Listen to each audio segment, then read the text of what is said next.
Sir, ಈಗ ನಿಮ್ಮ college days ಬಗ್ಗೆ ಮಾತಾಡಬೇಕು ಅಂದ್ಕೊಂಡು, ಯಾಕೆ ಅಂತಂದರೆ ಮುಂದುವರೆದ ಅಧ್ಯಾಯ ಸಿನಿಮಾದ ಲಾಂಚ್ ಆಗ್ತಾ ಇದೆ ಇದರಲ್ಲಿ ಲಲಿತಾ ಶೋಕಲ್ಲಿ.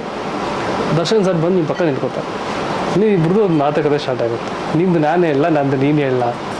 ಅದು ಏನದು?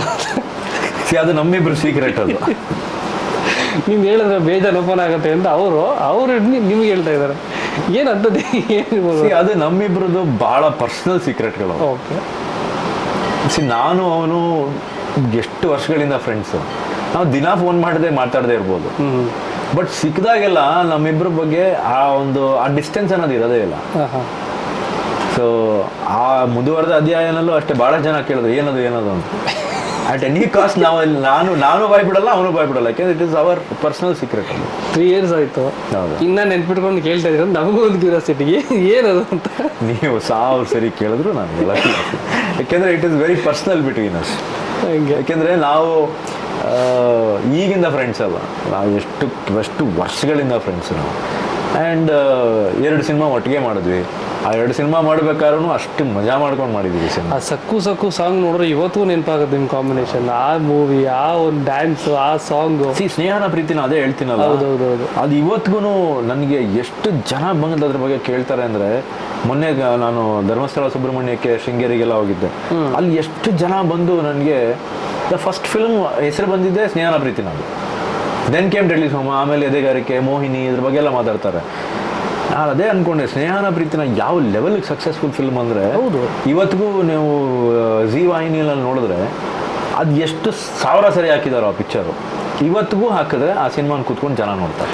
ನಾನು ಅದನ್ನೇ ಕೇಳಿದಾಗ ಆ ಒಂದು ಕಾಂಬಿನೇಷನ್ ನಿಮ್ಮಿಬ್ಬರ, Darshan sir challenging sir Darshan ಅವರು, ಮತ್ತು ನಿಮ್ಮ ಒಂದು ಕಾಂಬಿನೇಷನ್ನ ಮತ್ತೆ ಯಾವತ್ತಾದರೂ ಒಂದು ದಿವಸ ನೋಡಬಹುದಾ ಅಂತ. ಸರ್ ನಿಜ ಇದ್ರ ಮಧ್ಯೆ ನೋಡೋದು ಗ್ಯಾರಂಟಿ 100% ಮಾಡ್ತೀವಿ. ಬಟ್ ಮಾಡೋದಕ್ಕೆ ನಮ್ಗೆ ಆ ಥರ ಕಥೆಗಳು ಬೇಕು. ಕರೆಕ್ಟ್. ಆ ಥರ ಕಥೆಗಳು ಯಾರೂ ತರ್ತಾ ಇಲ್ಲ. ರೀಸೆಂಟಾಗಿ ನಮ್ಗೆ ಯಾರೋ ಒಬ್ರು ಅಪ್ರೋಚ್ ಮಾಡಿದ್ರು, ನನಗೆ ಅವ್ನಿಗೆ ಹಾಕೊಂಡು ಮಾಡಬೇಕು ಅಂತ. ನಾವಿಬ್ರು ಕತೆ ಕೇಳ್ಬಿಟ್ಟು ನಮ್ಮಿಬ್ರಿಗೂ ಇಷ್ಟ ಆಗಲಿಲ್ಲ. ಅವ್ನು ನನ್ನ ಕಡೆ ನೋಡ್ದ, ಹಿಂಗಂದ ನಾವು ಹಿಂಗಂದ. ಸೊ ಅಲ್ಲಿ ಗೊತ್ತಾಗೋಯ್ತು ನಮ್ಮಿಬ್ರಿಗೆ ಮಾಡಲ್ಲ ಸಿನಿಮಾ ಅದು ಅಂತ. ಅಟ್ ಎನಿ ಕಾಸ್ಟ್ ನಾವಿಬ್ರು ಈಗ ನಮ್ಮ 2 ಸಿನಿಮಾ ಏನು ಮಾಡಿದ್ದೀವಿ, ಸ್ನೇಹನ ಪ್ರೀತಿನ, ಚಕ್ರವರ್ತಿ, ಅದೆರಡೂ ತುಂಬ ಇಷ್ಟಪಟ್ಕೊಂಡು ನೋಡೋದಂಥ ಸಿನಿಮಾ ಜನಗಳು. ಸೊ ಈಗ ನಾವು ನೆಕ್ಸ್ಟ್ ಏನಾರು ಮಾಡಿದ್ರೆ ಡಿಫ್ರೆಂಟ್ ಆಗಿ ಏನಾರು ಮಾಡಬೇಕು. ಕರೆಕ್ಟ್. ಸೊ ಅಲ್ಲಿವರೆಗೂ ನಾವಿಬ್ರು ಸೇರಲ್ಲ. ಈಗ ಅವನು ಸಿಕ್ಕಾಪಟ್ಟೆ ಬಿಸಿ ಇದ್ದಾನೆ ಸಿನಿಮಾಗಳಲ್ಲಿ, ನಾನು ನನ್ನ ಸಿನಿಮಾಗಳಲ್ಲಿ ಬಿಸಿ ಇದ್ದೀನಿ. ಹೌದೌದು. ಈಗ ನಮ್ಮಿಬ್ರು ಡೇಟ್ ಹೊಂದಿಸ್ಬೇಕು ಅಂದ್ರೆ ನೆಕ್ಸ್ಟ್ ಇಯರ್ ಮಿಡ್ಗೆ ಹೋಗ್ಬೇಕು. ಅದು ಅಲ್ಲಿವರೆಗೂ ಯಾರು ಮಾಡ್ತಾರೋ ಕಾಯ್ಬೇಕು. ಬಟ್ ಎಲ್ಲದಕ್ಕಿಂತ ಹೆಚ್ಚಾಗಿ ಆ ಥರ ಕತೆ ಬರಬೇಕಲ್ಲ.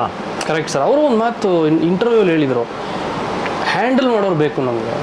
ಸಿನಿಮಾ ಮಾಡ್ತೀನಿ ಅದನ್ನೇ ಹೇಳ್ತಾ ಇರೋದು. ಇವಾಗ ನನಗೆ ದರ್ಶನ್ನ ತಗೊಂಬರ್ದು ನಿಲ್ಲಿಸ್ತಾರೆ ಸ್ಕ್ರೀನ್ ಮೇಲೆ ಅಂದರೆ, ನಮ್ಮಿಬ್ರಿಗೂ ಆ ಸಿನಿಮಾದಲ್ಲಿ ಆ ಪಾತ್ರಗಳನ್ನ ಹ್ಯಾಂಡಲ್ ಮಾಡುವಂಥ ಕೆಪಾಸಿಟಿ ಇರುವಂಥ ಡೈರೆಕ್ಟರ್ ಬೇಕು ಅಷ್ಟೇ. ಕರೆಕ್ಟ್. ಅದೇ ಅದಕ್ಕೆ ಸಪೋರ್ಟ್ ಮಾಡಬೇಕು, ಅದಕ್ಕೆ ನಿರ್ಮಾಪಕರು. ಕರೆಕ್ಟ್. ಎಷ್ಟೋ ಜನ ದರ್ಶನ್ ಸರ್ಗೆ ಆಗಲಿ ನಿಮ್ಮೊಂದು ಕಾಂಬಿನೇಷನ್ಗೆ ಆ್ಯಕ್ಷನ್ ಅಂತ ಹೇಳೋಕ್ಕೆ ಭಯ ಪಡ್ತಾರೆ. ಅದಕ್ಕೆ ಏನು ಮಾಡೋದು ಗೊತ್ತಾ ಸರ್, ಅದಕ್ಕೆ ಹೇಳೋದು, ಅದಕ್ಕೆಲ್ಲ ಕಾಲ ಕೂಡ ಬರ್ಬೇಕು. ಹೌದು, ಟೈಮ್ ಬರ್ಬೇಕು. ಹೌದು. ಚಕ್ರವರ್ತಿ ಸಡನ್ಲಿ ಹ್ಯಾಪೆಂಡ್. ಒಂದಿನ ಫೋನ್ ಮಾಡಿದ, ಅಭಿ ಎಲ್ಲಿದ್ಯಾ ಅಂದ, ಏನೋ ಅಂದೆ, ಬಾ ಏನೋ ಮಾತಾಡಬೇಕು ಅಂದ. ಸರಿ ಹೋದೆ, ಹಿಂಗೆ ಕೇಳು, ನಿನ್ಗೆ ಓಕೆ ಆದರೆ ಮಾಡು, ಎಲ್ಲರೂ ಬೇಡ ಅಂತ ಕೇಳಿದೆ. ನನಗೆ ಓಕೆ ಆಯಿತು, ಮಾಡಿದ್ವಿ. ಇಟ್ ಜಸ್ಟ್ ಹ್ಯಾಪೆಂಡ್ ಅಷ್ಟೇ. ಅವ್ನು ಜಗ್ಗುದಾದ ಶೂಟಿಂಗ್ ನಡೀತಾ ಇರ್ತಲ್ಲ. It just happened. ನಾವು ಯಾವತ್ತೂ ಪ್ಲ್ಯಾನ್ ಮಾಡಿರಲಿಲ್ಲ ಚಕ್ರವರ್ತಿ ಮಾಡ್ತೀವಿ ಅಂತ. ಸೊ ಇವಾಗಲೂ ಅಷ್ಟೇ, ಬಹುಶಃ ಆ ಥರ ಏನಾರು ಆಗ್ಬೋದೇನೋ. ಹೌದೌದು. ಇಲ್ಲ ನನಗೆ ಹೇಳ್ಬೋದ, ಮಗ ಅವ್ನು ಕೇಳಿದ್ದೀನಿ ಸಬ್ಜೆಕ್ಟ್, ಒಂದು ಸರಿ ಕೇಳು, ನಿಂಗೆ ಇಷ್ಟ ಆದರೆ ಮಾಡೋಣ ಅಂತ.